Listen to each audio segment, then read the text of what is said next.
many of you haven't aged, so that's nice, because I was here 10 years ago, a little more, and I was also, I think Linus Guitar, you may also be coming, because I was associated also with the Nation Media Group. And yeah, and it's also nice to always be back and to have this opportunity to present to you World Data Lab, which is a very strong African Data Lab element. And I'll tell you a few things about World Data Lab, and then I want to tell you about the African consumer, because there was one pivotal experience that I had when I was at the Nestle factory not far from here that I'll tell you in a minute, and that shows how much money you can sink if you get the data wrong. And this company managed, because they can afford $1 billion or so to waste, but you guys may not be able to, and so I'm happy to share these insights. So if you go to the next slide, I just give you a bit, this is the written summary of what we do at World Data Lab. So, and basically it's this Nestle story that, we all talk about the data economy, the future is data, so you need to, but what is data? Is data complicated? Is it just for data scientists? No, it is numbers. So how much traffic is there today in Nairobi? How long does it take me to go from A to B? For that we have a tool, but how many consumers can you reach tomorrow in Thika? Then you wonder, does this number exist? And the answer is yes. And why does it not exist easily? Because some of the data sets that also came as producers at the World Bank are not nowcasted. It's important to have them because it's a base, like your navigator with the car that you use today, but you need to have some methods and some correction methods and some new cool brains to say, how many consumers can I reach in Thika? And how much tea will elderly women consume in Thika tomorrow? These are numbers that actually that sound like science fiction for you, but that do exist, and that's what we created. And it's not just for Thika, it's for every town in the world, for every segment in the world, for every country in the world. And I'll show you some of the insights because it's quite important for Africa. I got a bit introduced. My background is on the World Bank. My co-founder, we just spoke with a lady here who was the executive from New York and who was on the SDG frontier. That my co-founder is also the one who actually was the architect of the SDGs, so in World Bank chief economist Tommy Karas, and so we come from the World Bank and we want to add Silicon Valley to the World Bank. That's a bit what World Data Lab is, with a strong emphasis on Africa and with a hub in Nairobi. I have my team members here. Reshma will actually moderate the panel, so they're sitting on the table left, and also, Reshma, just raise your hand here. This is Reshma Shoraj, VP Strategic Engagement. And you have Sajni here, Sajni Madhav, who's actually our point person here in Kenya, senior data scientist, and so please also connect with them because we are expanding strongly in Africa. Just came from the Uganda launch of the Africa Jobs Clock, and happy to cover some of our impact methods as well, because if you can count the people in Thika, you can also count those who have a job. If you don't have a job, you can count emissions. So we basically count everything in World Data Lab. And so if you're interested in data and need numbers, good numbers, then come to us. But today we'll focus on the African consumer. So on the next slide is that very simple concept that you should remember when we talk about the African consumer. And I'll first start with the world, and then I'll go to Africa and to our home region here. So this is what the world looks like. There is poor and vulnerable people. There's then you guys, which is the middle class, and some of you who are rich, right? So it's very simple, logical in the world. There's poor, middle class, and rich. And within the poor, there are segments. There's the very poor, those who, the SDG 1, the extreme poor, but then there's those which still commonly consider poor, people who have like $3, $4, $5 a day, who just struggle to get by, the hustlers, as some call it in Kenya. But it's very important to know exactly where you are and where your clients are, because somebody at $12 might buy a bicycle, but somebody at $40 will buy a car, and somebody at $80 might take a plane trip a day. And it's important to know where you stand and where your consumers stand. And so let me just give you the global view of where we stand. The question is, how many people actually are on each of these blocks? And are there more people on the left side or on the right side in the world? So you can even think yourself, are there more people below $12, which is our threshold for the middle class? It used to be $10. Now with the new inflation adjustment, it's $12. So are there more left or right? That's, I think, a big question for the world. So if you go to the next slide, I'll tell you the answer. More people who are vulnerable or more people middle class? So here's the answer. This is what the world looks like, the world distribution in a stylized way, which is on the next slide. So yeah, if you click through, you see this is the distribution. The peak is still in the poor area, There's a long tail on the right side. So roughly 600 plus million are still extremely poor. That's the big challenge for the world. That's the SDG 1. And it's very sad to say that we will not reach SDG 1. There will still be poor people by 2030. But it's a better world than when the SDG was started. And it's now an African issue, unfortunately. It's not an Asian issue anymore. It's 400 million of the extreme poor are in Africa. But in countries like Kenya, there's been progress. And so that's the world. And then there's this middle group, the vulnerable, who could fall back into poverty, but also have the aspiration to go into middle class. It used to be the biggest group, but now see that it's actually not anymore. It's shrinking. This group is actually shrinking the fastest. And the middle class, despite what we hear from the US and elsewhere, it's actually growing the fastest. 4 billion now. We're in a world of 4 billion middle class, and then there's not so many rich people actually. The action in the world and in Africa and in Asia is actually in the middle class, and especially in the lower end. But it is a logical distribution, but it took us quite some time to calibrate and make sure it adds up. And if there's questions on how exactly you do this, I'm happy to explain that. So if you just add up, it's obviously an easy math now. Just 1-2 years ago it was more even. If you just go to the next slide, you actually see what has happened. Is if you take two blocks, the left side and the right block, and if you keep clicking, then you see actually the two towers, and you will see that for the first time in history, the right tower is larger than the left tower, and the balance tilts to the right. So despite everything what you sometimes hear in the headlines, the trend lines show that the world is getting better and continuously adding more middle-class consumers who then also join these breakfasts, are on the road, and are in the process of living a better life. So 4.2 billion now, and I'll tell you now how much we're adding every year. And give some thought, how much do you think we add every year middle-class consumers? So in the next slide, you'll see the number. It's actually around a little more than 100 million every year, 120 million to be precise. And it is actually quite consistent, but only 1 year we had an outlier. 2 years we had an outlier, 1 year we had an extreme outlier, and you remember that year, which was the COVID year, 2020, the only year the middle class declined. But it should grow, by the way. Why should it grow? Naturally, because there's more people in the world. So we're adding how many people every year? 70 million globally. So if it's not 70 million, that some people would go below the line also. But with more than 70 million, it's those who are being born or those who grow into grow the world with the middle class, and everybody extra then reduces the vulnerable or the poor. So yeah, it's a stable number, but then you had the extreme case 2020 and 21, the strong recovery. But otherwise, it's actually quite predictable. But what's more interesting is, who are these 118 million? How old are they? Ideally, you want to know their names, but how old are they? Where are they? Where do they live? Which towns do they live? And that's the kind of work that we do. So let me give you just the highlights before we go into the Africa story. So the summary now, again, for if you do the outlook, and I think this series is called the Outlook series anyway, so on the next slide, I'll tell you what happens the next 10 years. So we want 4.2 billion consumers, and we will add more than 1 billion. So if you are in this consumer business, if you were part of the Bitco team or the Safaricom team, or also the Nestle team, you can count, let's say, market share on quite robust growth of another quarter of the global consumer class being on top, another 1.3 billion. And the good news is some of them will be in Africa, but not as many as we want.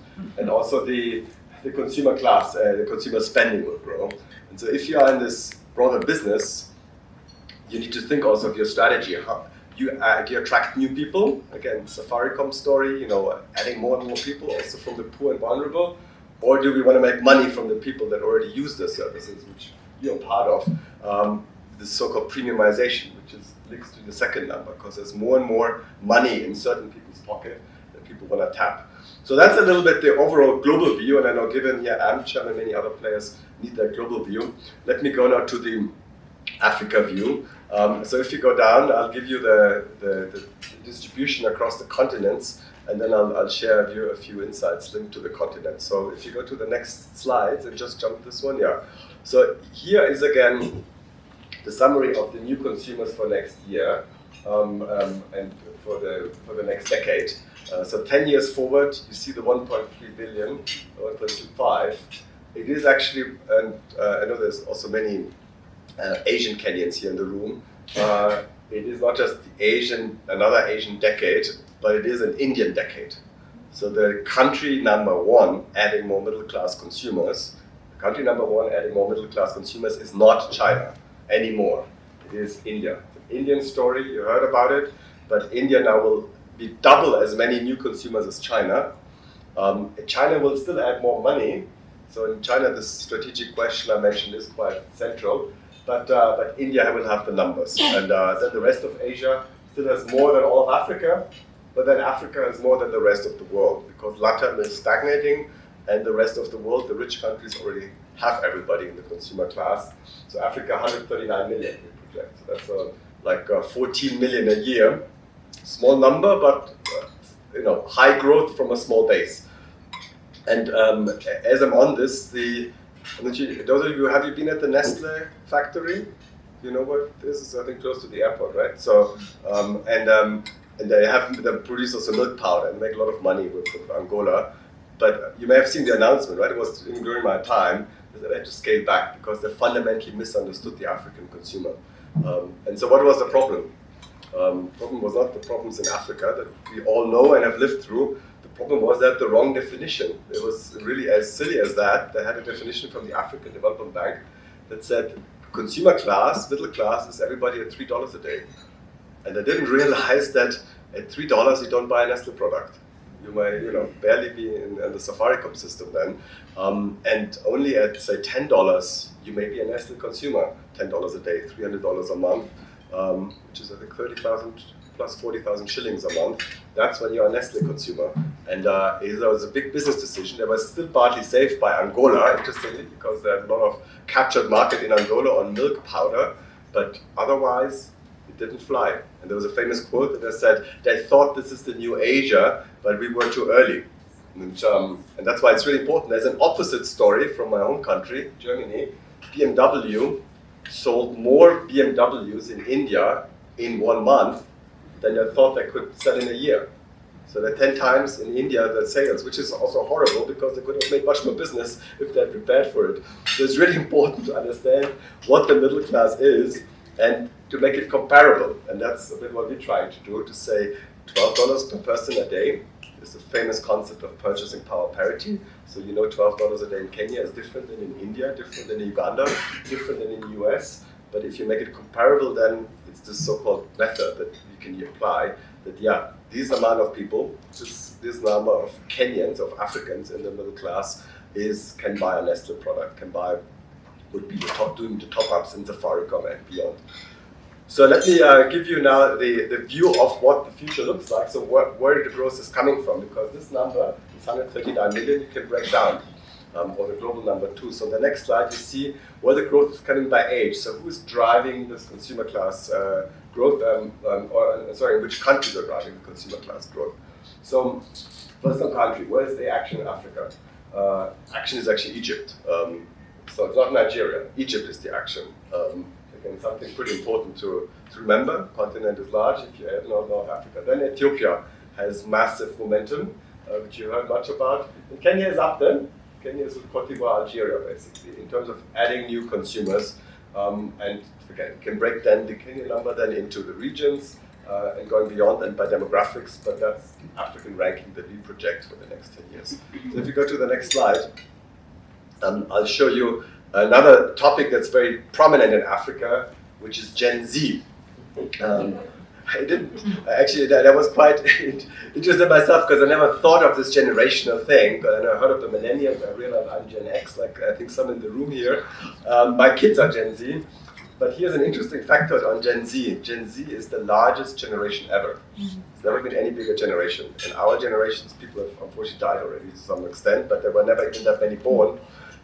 Gen Z is 2 billion in the world, 2 billion people, and we won't reach that number anymore, probably, because population growth is slowing.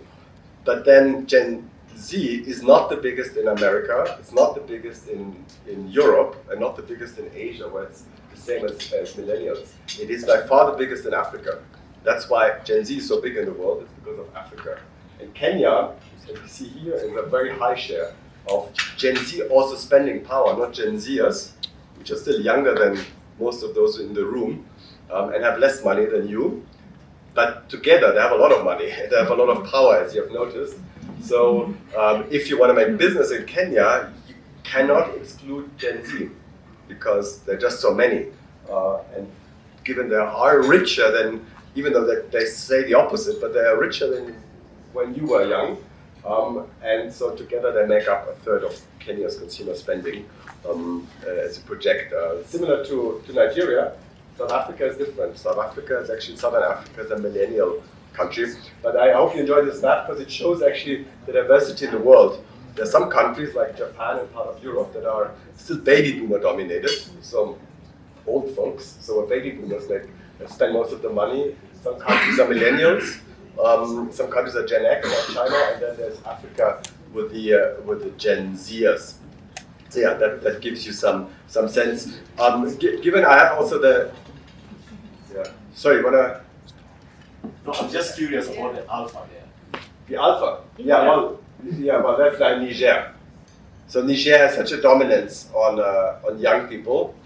The 0 to 12 or 0 to 15-year-olds so out because such high population growth. Obviously, the key question is, babies don't go to the supermarket to buy products. Yeah, that's true. However, their mothers buy the products. The mothers, and in principle, and that comes almost like into the method. How do you calculate all this? And this is not. We don't calculate of who buys, because otherwise, you might buy for your wife or she buys for you, and that then you get nowhere with the numbers in the end. You want to know on average how much money do you spend, how much can you allocate to a child? If you move to a larger house or apartment because you have children, in principle your children are part of the family, so they should be part of the payment for the rent, at least notionally. And that's how you basically get the alpha number. But again, Niger is a real outlier on this one. Just final insight that's not on the slide now. The world growth globally, the growth is driven by my generation, Gen X, so 50-year-old people roughly. In Africa, it's driven by Gen Z. So if you are a global company, you need to understand your target audiences, which is part of this slide, is very different. So Gen Z is by far the biggest, and then I think for Africa, it's both alpha and millennials, which come next then. And the rest, you still can make money with Gen X in Africa, because Gen X will keep on adding more money. 60-year-olds in principle spend more than 50-year-olds, and 50-year-olds definitely spend more than 40-year-olds, because then their children will have moved out of the house. But there's just fewer.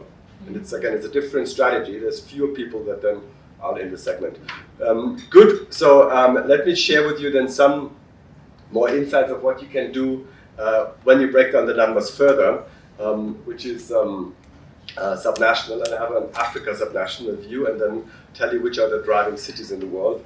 So what we are doing is actually that you can then break down the consumer spending into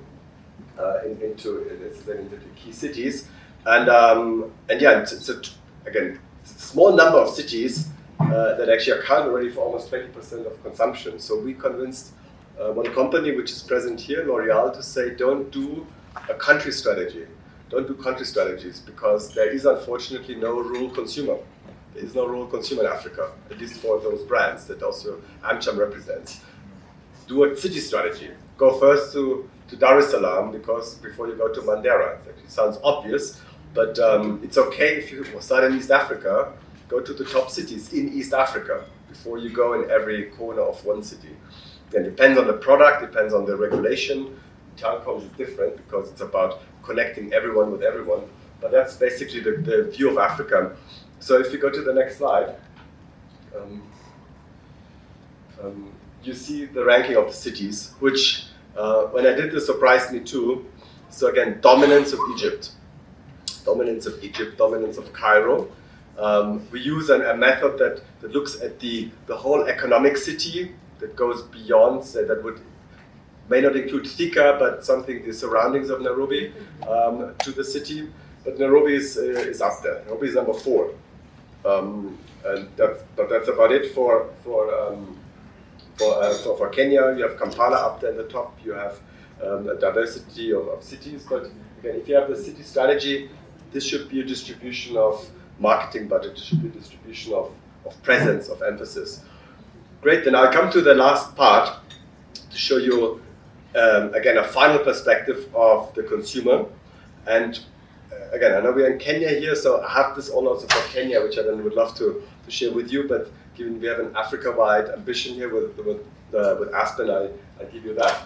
So this is the African consumer. So if you would calculate everything up to the year, so an African consumer on average spends $1,600 per year, which is like $120 a month, like $3 to $4 a day. That's an average. It's an average across the poor, the middle class, the rich, and an average that averages out Egypt and Burundi. But still gives you a sense. And you can actually calculate the numbers, what people spend the money on. Not surprising, food and housing are top, and food and housing together are almost 60%. But then it goes into more specifics: transport, furnishing, clothing, beauty products, which for your information is actually personal care is 2% of what everybody in the world spends on. Africa a bit less. What's actually, one question to you, maybe you have some thoughts. What would be the ranking, say, in the US or in other countries? Is it the same ranking? And the answer is no, because food declines dramatically over time by wealth. So you spend less as a share. You may spend more on food and buy more expensive food, but out of the share of your wallet, it keeps going down more and more. And then the thing is, more and more people, and the US is extreme, there's more money spent out of the house than inside the house. So you go to restaurants, and that obviously is super expensive, and that then moves up on the chain too. But clearly number one in many countries, middle income and high income, is housing. Housing keeps going up, even with wealth, and people go in more fancy houses, but the supermarket prices are still the same for the poor or the rich, or for the middle class and the rich. So that's what one can do also for you, in case you're interested in the numbers. So coming back to the Nestle story, if you go to the next slide, it's really important to understand when people jump into the consumer base, and they jump at different data points and there's different money points when they buy certain things. I'll have my end focus, given we are in Kenya, the powerhouse of financial services and mobile money. I have my last slides on financial services. It can start quite low, thanks to Africa, thanks to M-Pesa, thanks to innovation in the system. Fridge, there's a famous story, right, that goes, I think, not just in Zanzibar and in East Africa. You measure the wealth of a person by the size of the house, by the size of the door. And the door is wide, and rich houses, because the fridge has to go in. And that's interesting, just around this $10 mark. Restaurant cafes, again, we're not talking art cafe here. It's also just a little shop around the corner where you get, where the hustler hands you out the hot tea, is at $20 a day. And then you get the washing machine and air travel. And you can do this for any product.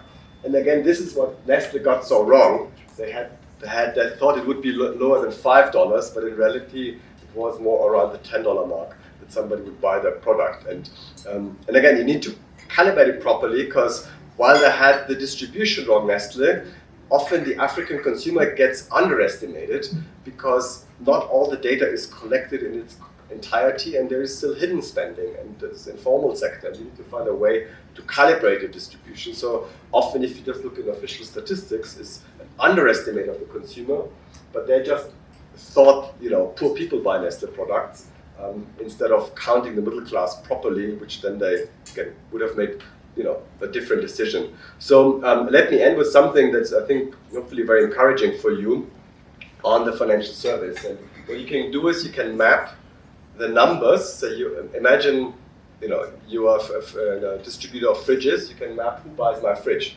because $10 is the average. You can map those who buy washing machines. You can map who buy M-Pesa products. Anybody to a distribution. In the financial sector, this is the distribution. So they excluded those who are cash-based. In some countries, that can be dominant, like in Nigeria, where we were just. But the very poor often are still just cash. That's hard to reach. But M-Pesa is getting close to reaching everyone. Then mobile money actually has an impact on the world, I'll show you. And then more and more financial institutions, thanks to this mobile money type of entry into the market, and by the way, WeChat in China does something similar and copied a bit, you guys.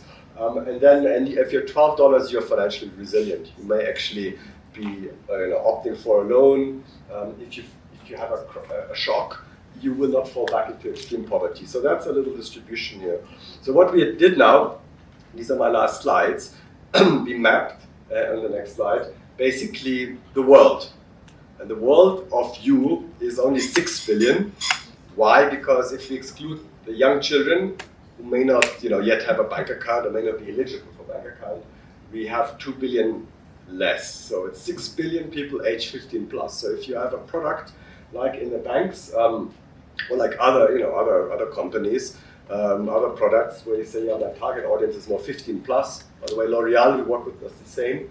So 6 billion people. It's actually and it's very symmetric, quite interesting. The first billion is $0 to $5, and this was 10 years ago, because I want to show you what happened the last 10 years. So it was $5, $8, 14, etc. That's actually 10 years ago you got 5.5 billion. Today 6 billion. So, and there was inclusion, but the poor were excluded, and the almost poor were just partially included in the financial system. That's the shading of the bars. So let's see what happened the last 10 years. So if you go to the next slide, you see a lot had happened. People on the right side, I hope you saw this, the bar is complete. So we have a full 6 billion, there's more rich people, and they are all banked, that's obvious. But the biggest news is on the left side. So we were less than 10% of the poor included. And it was always a question, can you really include poor people into services? And the answer is yes, you can. It's still not where we want to be, but partly because of mobile money. Mobile money delta here means people who have mobile money account but not a bank account are actually quite an important part of this. And this is the world, it's not Kenya. Kenya, I'll show you later, looks quite different. So it is possible, and it's actually quite a fundamental insight that it took me a very long time to realize, and I didn't realize in the World Bank. There's actually two ways to think of development. Right? One is making people richer, just making poor people richer, and that is that's obvious, right? That would be nice if we could all become even richer, and that has happening, but it's happening slow. It's happening by the rate I showed you. 3 people per second. People enter the middle class. 110, 120 million a year. That's middle class growth. There's still a lot of poor people left. But there's a second strategy, which is this one. Helping the poor to be part of the system. Making the poor included. That's also inclusion. If you can't completely eliminate poverty, let's make sure the poor have everything we can give them. And then also they become richer because they're included. And again, Kenya is the world leader in this, and it has happened now in financial sector globally. So what I've done here now is I use the bottom billion, right? The people who are $0 to $5, which on average are 33% included. That's the world average, just the middle bar. There's some countries that are doing not so good. Nigeria among them. Nigeria is cash-based, and you see the problem with that system, that some are included only through traditional means. DRC, a trouble country, is actually better than Nigeria, again, because of mobile money systems. China is quite good. Obviously, Chinese poor are not as poor as Nigerian poor, so they may be more on the $4 side than on the $1 side. So that's why you get a lot of green here.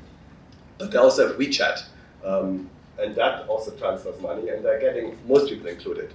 But then Kenya breaks the system, basically. Kenya has almost everybody included, and it is because of mobile money. And I was just in Uganda. Uganda is just behind you. Uganda has actually 90% inclusion. Many countries, South Africa even caught up. I think South Africa is at 70. Ethiopia has caught up. So Africa actually shows the world in financial inclusion, and the fact that everybody who has a phone now can be part of the financial system. It's still not the ideal final state we want to be in. We want to have M-Pesa fees go down. We want to have overall, more opportunities. But it's an incredible first step, and I think it's not just for financial system, but if you think of other products that you can slice and dice, be it in insurance, be it in cosmetics products, be it in toothpaste, actually working with Colgate to think of how can you reach the lower income consumer, which means cheaper toothpaste. All of this you can see through the lens that it is possible to include the poor as well. But you need good data for that. And with that, I think I'll hand over to the organizer again, and thank you very much for having me and giving me the opportunities to be back in Kenya. Thank you.